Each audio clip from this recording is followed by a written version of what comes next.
everyone was saying Trump's got it. All of the bookies were slashing the odds. They were saying he'd got it. All the political pundits were saying he'd got it. And when I woke up at 6 a.m, people were saying it's time to declare. Fox News was about to call it. And there was a buzz that Trump had done it for a second time. And just as it was all about to go that way, just as everything was about to come to a close and Trump was about to declare, the weirdest thing happened. Biden said it's not over until every vote is counted. And at that point, it seemed like that was this magic phrase, that those words had some power, that they triggered something. And oh my gosh, when he said that, they stopped counting the votes. Yep. They closed everything down. People stopped doing anything. They said, oh, we'll conclude this later. What? I've never seen anything like it in my entire life. I was watching Go ahead. this madness unfold, and then when they did start counting the votes again, these massive leads that Trump had disappeared. Ballot box after ballot box appeared from nowhere, stuffed full of votes. States were reporting different polling districts with more than 100% turnout. People were digging out voter records. The dead had risen from the grave and were voting. There was reports of widespread fraudulent activity, the wrong pens being passed out to people who were suspected of being Trump supporters, ballot papers being discarded, boxes being stuffed.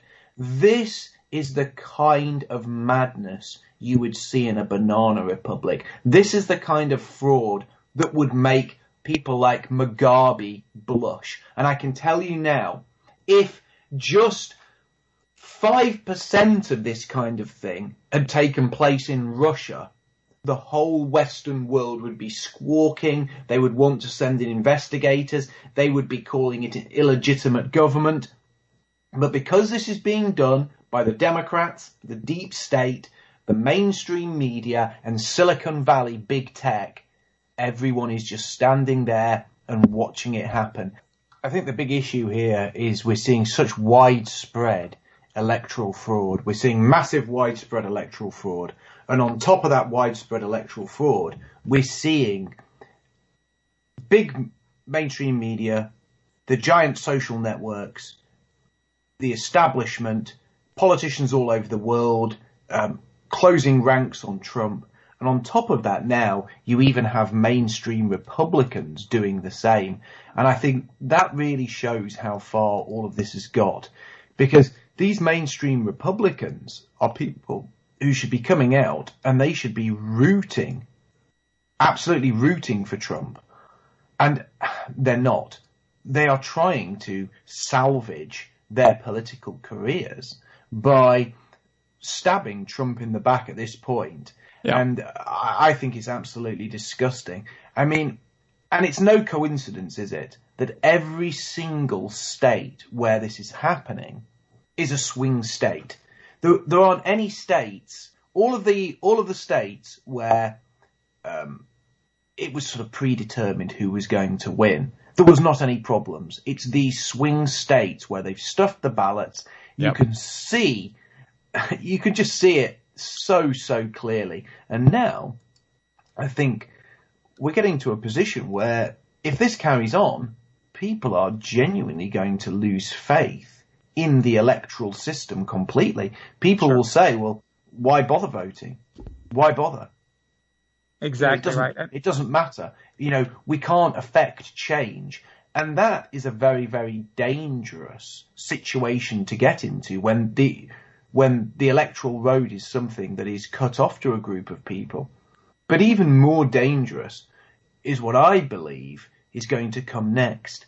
I think in the short term, what you will see happen is Biden will take the White House. Trump will be, strung out to dry. He will be stabbed in the back by his own people. And when all's said and done, he will now lose the White House. But as he loses the White House, something else will happen.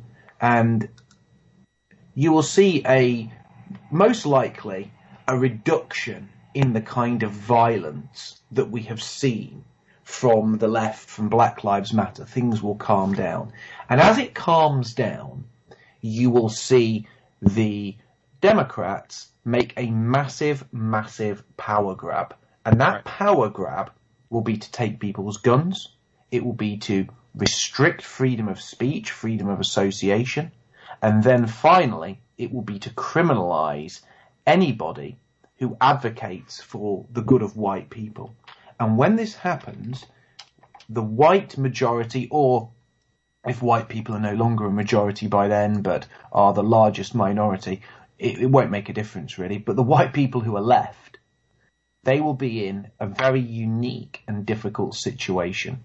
And that unique and difficult situation will be the fact that these whites left, the ones who are, or who were under siege by these Black Lives Matter rioters, by these Antifa mobs, they will be unarmed, they will be further deracinated, they will have restrictions placed upon them, and when the riots start again, which they will eventually, when the disorder begins again, the white population will be in the worst position they've ever been to defend themselves. And that is the grim future. They are doing this now, not because Trump was everything we wanted him to be, but because Trump was a major, major spanner in the works for them.